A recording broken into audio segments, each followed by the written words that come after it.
Okay, so a couple of days ago, my bike started making a few noises when I was attempting to use it. And so I followed some of the suggestions about messing with the pedals, and the noise has not gotten better. And in fact, this evening when I started to work out, it has gotten quite a bit worse. So this is on 0 tension.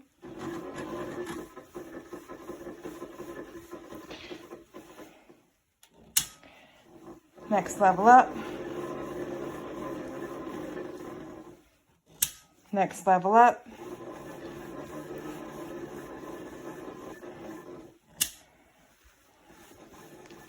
A little bit less with the fairly tight tension.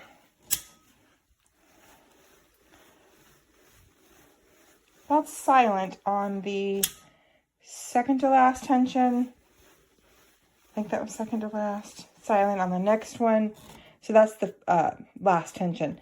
So it does not stop making noise until I get to the second to the last tension. But as I loosen up, noise gets worse. Interesting though, if I go backwards, no noise on any tension. So not quite sure what to make of this at this point, but I think I'm going to have to lower my initial rating from a 5-star to a 3-star, as the noise is so loud. It's virtually impossible to listen to anything like the news or a TV show. And it's extremely, extremely distracting. So anyway, that's my current update. I've had this bike, I think, less than 3 weeks, definitely less than a month at this point.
not broken, not loose, broken, loose. This is gonna eventually fall off.